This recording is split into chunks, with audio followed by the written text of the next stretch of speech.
One of the biggest events in the 20th century was the breakup of the Soviet Union, a superpower that, because of its inefficient economic system, went from a direct rival to the United States to a nation that only exists in books, movies, and video games. The dissolution of the Union resulted in the establishment of 15 countries, and each one took a unique path on their post-Soviet journey.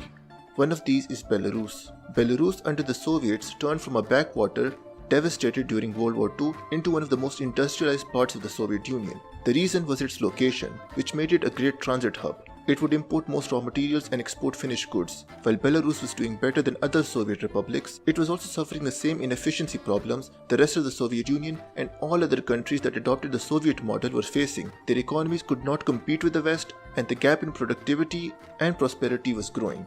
I mean, the Soviet bloc was still struggling to fill their shelves with food, let alone satisfy the demand for consumer products.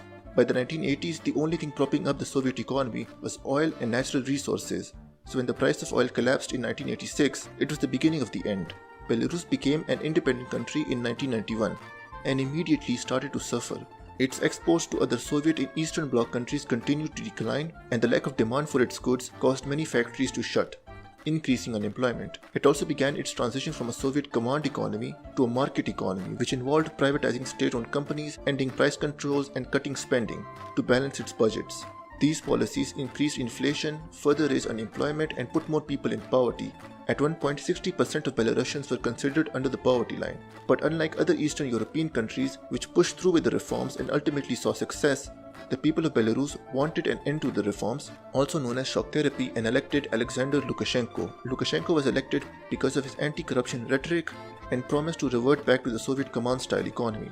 And after being elected, he followed through, stopping and even reversing privatization of state companies, including keeping many state-owned collective farms alive through loans and subsidies. His government also began to centrally manage the economy.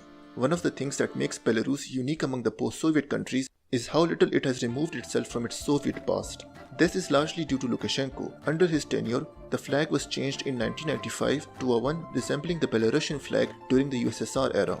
Even the national symbol resembles the old one. The majority of the population still continues to speak Russian as the language spoken at home. This is because Lukashenko entered the policy of Belarusization, which was intended to make Belarusian the common language people spoke. Belarus's economy today is also very dependent on Russia. This is because in 1996, an agreement was made in which Russia would give Belarus access to its market and also provide it with cheap oil and gas to help its economy recover. The access to Russian markets increased demand and allowed Belarus to open closed factories. They were able to increase exports and revive their economy. This dependence on Russia also means that its economy grows and declines based on what happens in Russia. For example, when Russia saw its economy boom after 2001 due to the price of oil going up, Belarus also saw strong economic growth. And when the Russian economy slowed down after 2014, Belarus also had an economic slowdown. One of the biggest ways the government made money was to buy cheap oil from Russia. Its refineries would then process the oil, creating higher value products, and then export it. After 2014, the price of oil collapsed, and Russia reduced the subsidies on oil sold to Belarus, meaning the price at which it buys oil from Russia went up,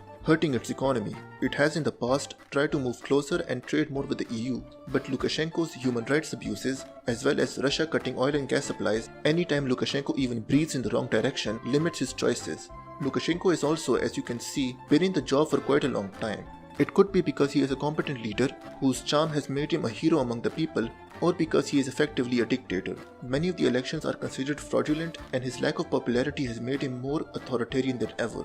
So that's Belarus, a nation whose leader is a little too fond of the USSR, keeps many of the same institutions with few changes while suffering many of the same issues, and which is a little too reliant on Russia. As long as Lukashenko is in power, things are likely to stay the same.